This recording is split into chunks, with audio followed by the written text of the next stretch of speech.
Okay, this is a continuation of making the Agarose Gel. I want to just show where the Agarose is kept. Keep it down here. There's two sources of Agarose in this chemical storage shelf. I'm going to turn off the unit and I'm going to pick up the hot flask with my thermoprotective gloves and then carefully walk this over to the station where we're gonna finalize the gel casting.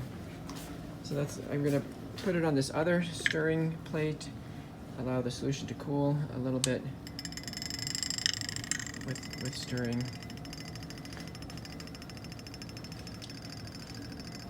I also want the flask to not be too hot to handle. So, and while that's cooling, we'll set up the trays.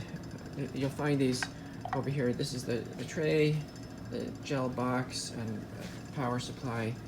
We have two such units. These are the combs. There's many places to start, but you want to insert the trays into the casting stands. There's a seal that we have to make, and we do that by pressing the tray all the way in between these two the side pieces of the casting strand. You can do both gels at the same time. You want to, the gasket has to be firmly in place. If it starts to roll out of the groove that it's supposed to be in, then you have to refit it. And if you're paranoid, you would test with just water before putting your gel solution in here. You can fit these with combs.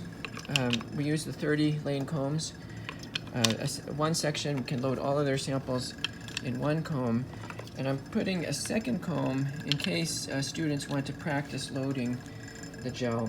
We only really need the top portion of the gel.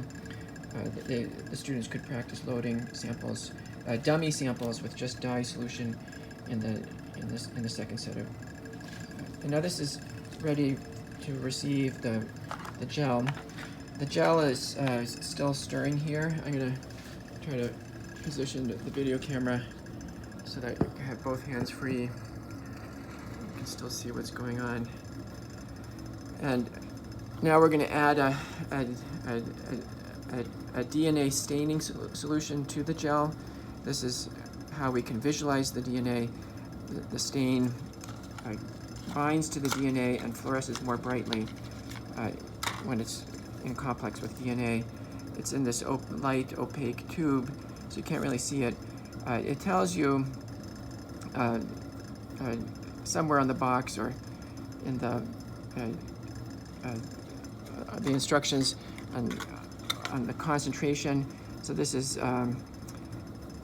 hopefully printed on here. It's in DMSO, so you do not want to freeze this solution, and it's a 10,000-fold X stock solution, meaning we want to dilute it 10,000-fold. So we have 200 milliliters of the gel solution, and we will be adding 20 microliters of the dye solution.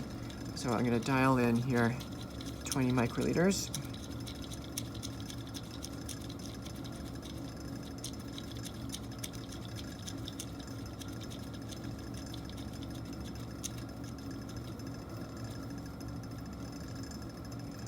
Good. It's a little hard to see in these tubes because they're light proof, but I'm just going to go by feel. That looks like 20 microliters to me in the tip, this orange solution.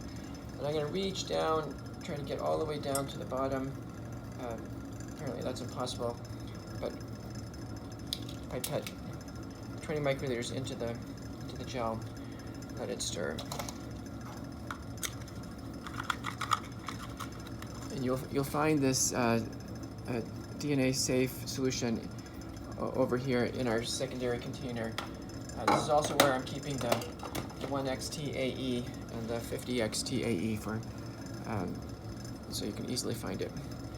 Okay, that is still pretty hot, so I'm going to use my thermoprotective gloves, and I'm going to just partition this to both of the trays by estimation. So I'm not using a measuring tool. I just want to, the height of the gel along the combs, the teeth of the combs is one way to gauge like which of the trays needs more or less of the solution.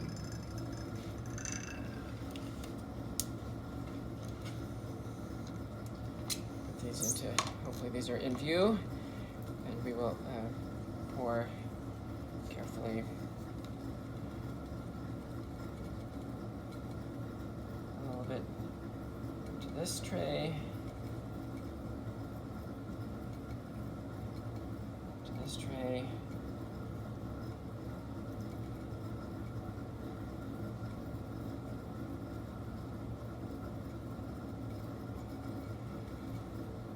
good.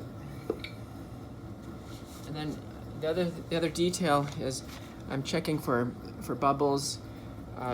Sometimes bubbles land right on the teeth of the comb, and I'm going to tap those combs, make sure there's no bubbles sitting on the teeth. Make sure the combs are positioned. I just noticed that it's possible to have them slip. I want to make sure that they're centered and balanced. Okay, and that's the casting process.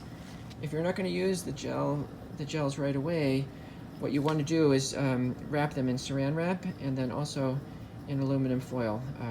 Just like the plates that we make for growing bacteria, it takes about an hour, 45 minutes to set the gel. So this is something that is best done well in advance, and then you can wrap the finished products without the casting stand. You can wrap them in saran wrap and then aluminum foil and store them in the cold cabinet.